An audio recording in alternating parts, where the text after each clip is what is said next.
చిన్నప్పుడు musical chairs ని ఎంతో ఇష్టంతో ఆడేవాళ్ళం కదా. కానీ మీరు ఎప్పుడైనా మ్యూజికల్ చైర్స్ గేమ్ ని ఒంటరిగా నైట్ టైంలో ఆడాలనుకున్నారా? కనీసం ట్రై కూడా చేయొద్దు. ఎందుకంటే అబ్రాడ్ లో ఒక స్ట్రేంజ్ థింగ్ జరిగింది. కొన్ని ఫారిన్ కంట్రీస్ లో వాళ్ళను వాళ్ళు రికార్డ్ చేసుకుంటూ నైట్ టైంలో మ్యూజికల్ చైర్స్ ని ఆడేవాళ్ళు. వాళ్ళు ఏం చేశారంటే ఒక చైర్ ని మిడిల్ లో పెట్టి బ్యాక్గ్రౌండ్ సాంగ్ ని ప్లే చేశారు. ఆ సాంగ్ పేరు tiptoe through the tulips. ఈ సాంగ్ గురించి నేను ఎప్పుడు వినలేదు. ఒకవేళ మీకు తెలుసుంటే కామెంట్ సెక్షన్ లో కామెంట్ చేయండి.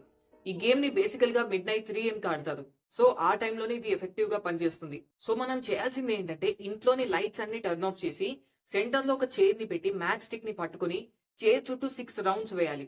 ఒకవేళ బ్యాక్గ్రౌండ్ సాంగ్ ఆటోమేటిక్ గా ఆగిపోతే వెంటనే చైర్ లో కూర్చొని మ్యాచ్ స్టిక్ ని వెలిగించాలి. ఒకవేళ ఈ ప్రాసెస్ ని ఇన్ టైంలో చేయలేకపోతే మనతో ఏదైనా జరగచ్చు. అండ్ ఒకవేళ మ్యూజిక్ ఆగలేదంటే మీరు ఆ చైర్ చుట్టూ జస్ట్ రౌండ్స్ వేస్తున్నారని అర్థం. అండ్ మీ హౌస్ లో మీరు మాత్రమే ఉన్నారని అర్థం చేసుకోవాలి. దాదాపు 21,000 సంవత్సరాల నుండి మౌంట్ కైలాష్ మీద శివుడు పార్వతీదేవితో కలిసి మెడిటేషన్ లో ఉన్నాడంట. 2016 లో నాసా మౌంట్ కైలాష్ యొక్క శాటిలైట్ పిక్చర్ ని క్లిక్ చేసింది. ఆ పిక్చర్ లో పర్వతం మీద సాక్షాత్తు శివుడు దర్శనమిచ్చాడు. మీరు కూడా చూడొచ్చు. మౌంట్ కైలాష్ కి యూనిక్ స్పిరిచువల్ ఎనర్జీ ఉంది. అందుకే ఆ పర్వతాన్ని ఇప్పటి వరకు ఎవ్వరూ ఎక్కలేకపోయారు. అంతేకాకుండా ఇది spiritual centre of the world. ఎందుకంటే మౌంట్ కైలాష్ నుండి నార్త్ పోల్ ఎగ్జాక్ట్ గా 666 కిలోమీటర్స్ డిస్టెన్స్ లో ఉంది. దీన్ని డబుల్ చేస్తే 13,332 కిలోమీటర్స్ డిస్టెన్స్ లో సౌత్ పోల్ ఉంది. దీని ఎగ్జాక్ట్ లొకేషన్ ని రామాయణంలో కూడా మెన్షన్ చేశారు. ఇండియాలో ఒక రైల్వే స్టేషన్ ఉంది. ఆ రైల్వే స్టేషన్ లో పాస్ట్ 42 ఇయర్స్ నుండి ఒక్క ట్రైన్ కూడా ఆగలేదు. ఈ స్టేషన్ దగ్గరికి రీచ్ అయిన వెంటనే ట్రైన్ స్పీడ్ ఇంక్రీజ్ అవుతుంది. ప్యాసింజర్స్ ట్రైన్ లోని డోర్స్ ఇంకా విండోస్ ని క్లోజ్ చేసేస్తారు. ఈ స్టేషన్ వెస్ట్ బెంగాల్ కి 260 కిలోమీటర్స్ డిస్టెన్స్ లో ఉన్న పురూలియా డిస్ట్రిక్ట్ లోని బెగన్ కోడోర్ అనే విలేజ్ లో ఉంది. ఈ రైల్వే స్టేషన్ ని 1960లో నిర్మించారు. అయితే 1967 నుండి ఇక్కడ పారానార్మల్ యాక్టివిటీస్ జరగడం స్టార్ట్ అయ్యాయి. అక్కడున్న స్టేషన్ మాస్టర్ చాలా సార్లు ఒక అమ్మాయిని చూశాడంట. ఆ అమ్మాయి ట్రైన్ ని చేస్ చేస్తూ వెళ్లేది. అది కూడా ట్రైన్ స్పీడ్ లో. సో ఇలా రోజు జరగడంతో ఆ స్టేషన్ మాస్టర్ జాబ్ కి రిజైన్ చేసి వెళ్లిపోయాడు. అండ్ కొద్ది రోజులకే అతను అనుమానాస్పదంగా చనిపోయాడు. ఈ ఇన్సిడెంట్ తర్వాత చాలా మంది స్టాఫ్ అక్కడి నుండి వేరే చోటికి షిఫ్ట్ అయ్యారు. 2009లో ఈ స్టేషన్ పాడుపడిపోయింది. అండ్ ఇప్పుడు ఇది one of the most haunted railway station in India. India నుండి దుబాయ్ కి ఫ్లైట్ లో వెళ్తే జస్ట్ 3 అవర్స్ లో వెళ్ళొచ్చు. మరి దుబాయ్ గవర్నమెంట్ బిలియన్స్ ఖర్చు చేసి అండర్ వాటర్ ట్రైన్ ని ఎందుకు బిల్డ్ చేస్తుంది?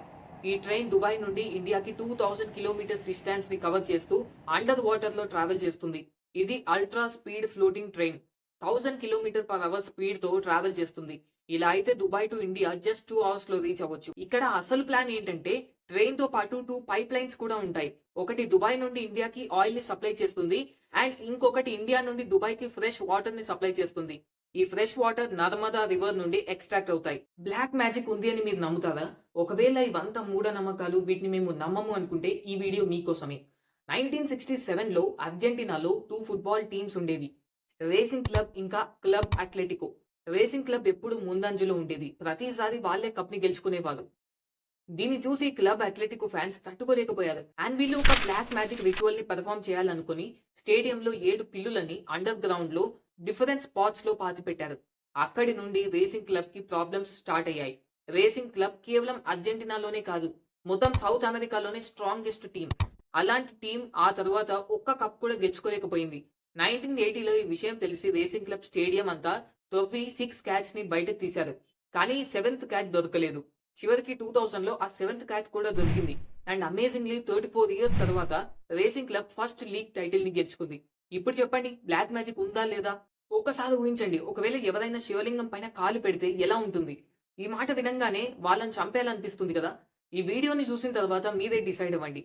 మే 25, 1679లో ముఘల్ జనరల్ ఖాన్ ఈ జహాన్ బహదూర్ జోధ్పూర్ లోని ఒక టెంపుల్ ని డిస్ట్రాయ్ చేసి అందులో ఉన్న దేవుడి విగ్రహాలను ఢిల్లీలోని ఔరంగజేబ్ కి గిఫ్ట్ గా ప్రజెంట్ చేశాడు.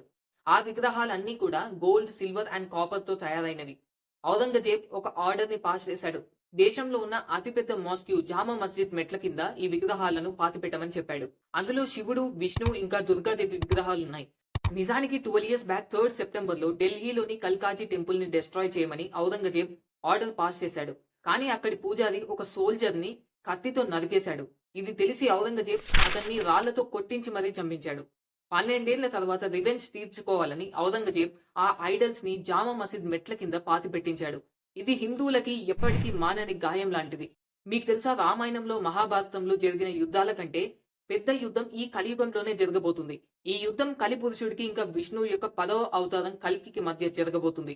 ఈ కలిపురుషుడు రావణుడి కంటే 100 టైమ్స్ పవర్ఫుల్ గా ఉంటాడు. ఇప్పుడు మనం ఉంటుంది కలియుగం. ఇది అందరికీ తెలిసిన విషయమే.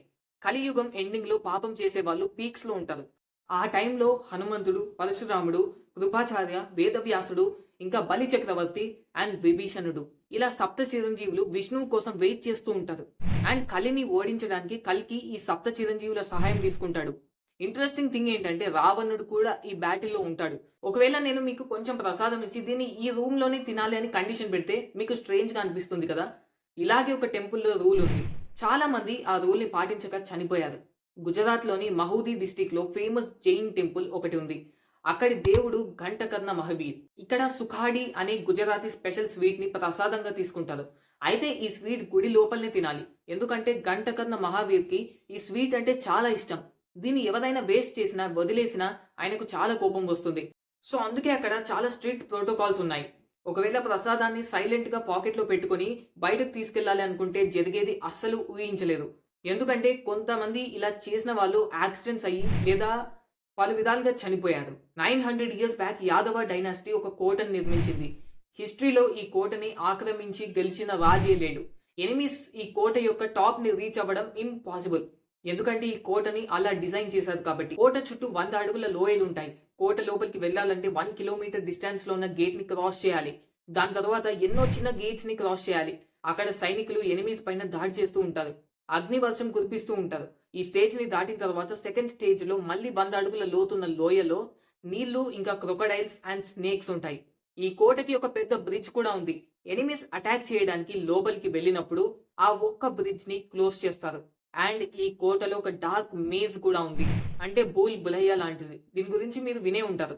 సో ఈ మేజ్ ఎంత డార్క్ గా ఉంటుందంటే ఇక్కడ ఎనిమీస్ తెలియక వాళ్ళే చంపుకుంటారు. ఇది ఏన్షియంట్ ఇండియన్ ఆర్కిటెక్చర్ యొక్క బ్రిలియన్స్ అనే చెప్పుకోవాలి. ఒకవేళ మీరు నైట్ టైం హాస్పిటల్లో ఒంటరిగా స్టే చేయాలనుకుంటే ఈ వీడియోని ఎండ్ వరకు చూడండి. 2008 లో ఒక డాక్టర్ మిడ్ నైట్ ఒక చనిపోయిన పేషెంట్ రిస్ట్ కి రెడ్ బ్యాండ్ ని వేశాడు. ఎందుకంటే అక్కడ స్టాఫ్ కి ఆ పేషెంట్ చనిపోయాడని తెలియాలి కాబట్టి. డాక్టర్ అతని డ్యూటీని కంప్లీట్ చేసుకుని లిఫ్ట్ దగ్గరికి వెళ్ళాడు. అక్కడ తన కో వర్కర్ కనిపించింది. సో తనతో కాసేపు చిట్ చాట్ చేశాడు. అండ్ వాళ్ళు లిఫ్ట్ లోకి ఎక్కిన వెంటనే అక్కడికి ఇంకో అమ్మాయి వచ్చింది. ఆమె లిఫ్ట్ లోకి ఎక్కడానికి ట్రై చేసింది. బట్ ఆ డాక్టర్ ఆమెను అక్కడి నుండి తోసేసి లిఫ్ట్ లో గ్రౌండ్ ఫ్లోర్ బటన్ ని ప్రెస్ చేశాడు. అతను చాలా టెన్షన్ గా ఉన్నాడు. తన కో వర్కర్ అతన్ని ఎందుకు అలా చేశావని అడిగితే ఆ డాక్టర్ చెప్పింది విని ఆమె షాక్ అవుతుంది. ఇందాక రెడ్ బ్యాండ్ వేసిన డెడ్ పేషెంట్ లిఫ్ట్ లోకి రావాలని ట్రై చేసింది. ఫ్రెండ్స్, ఇవాల్టి వీడియో మీకు ఇంట్రెస్టింగ్ అనిపిస్తే ఇలాంటి మరిన్ని వీడియోస్ కోసం సబ్స్క్రైబ్ చేసి పక్కనే ఉన్న బెల్ ఐకాన్ ని క్లిక్ చేయండి. అండ్ వీడియో నచ్చితే లైక్ చేయడం మర్చిపోకండి. షేర్ చేయడం కూడా మర్చిపోకండి. అండ్ కామెంట్ చేయడం అస్సలు మర్చిపోవద్దు. Thanks for watching.